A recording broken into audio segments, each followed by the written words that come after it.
তো আমি এখন নতুন একটা ইনিশিয়েটিভ দিচ্ছি কন্টেন্ট ক্রিয়েটরদের জন্য। বেসিক্যালি যারা মনে করে থ্রস্ট বিলাল জানে কন্টেন্ট ক্রিয়েশনের, ওর কাছে শেখার কিছু আছে।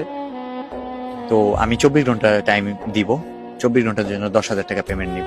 সো ওয়ান ডেজ আমার সাথে ঘুরতে পারবে, টাইম স্পেন্ড করতে পারবে। তার কন্টেন্টের ইমপ্রুভমেন্টের জন্য আমি ওয়ার্ক করব, দেখবো সে কিভাবে ভিডিও শর্ট নিতেছে, কি করলে আরো ইমপ্রুভমেন্ট হয়, আমি ডিরেকশন দিব। 10,000 টাকা অনেকের অবাক লাগতে পারে, বিলাল ভাই নতুন ব্যবসা করলো।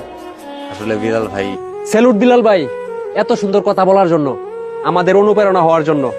আপনি নতুন একটা ব্যবসা, থুকু ব্যবসা না, নতুন একটা আইডিয়া খুলছেন, তার জন্য আপনাকে ধন্যবাদ জানাই। আপনি একজন কন্টেন্ট ক্রিয়েটর, আপনাকে সবাই অনুপ্রেরণা হিসাবে ধরে নেয়, কিন্তু আপনি এখন যে আইডিয়াটা নিছেন, স্যালুট জানানোর মতো আইডিয়া ভাই। কারণ আপনি একজনকে 24 ঘন্টা টাইম দিবেন, তার জন্য 10,000 টাকা পেমেন্ট চাচ্ছেন। আমি একজন ছোট কন্টেন্ট ক্রিয়েটর, আমার কাছে 10,000 টাকা 10 লাখ টাকার সমান। আমি এই মুহূর্তে আপনাকে 10,000 টাকা কোত্থেকে দেবো ভাই? কিন্তু আমার মনে তো স্বপ্ন অনেক আপনার পাশে দাঁড়ায় ভিডিও করার জন্য।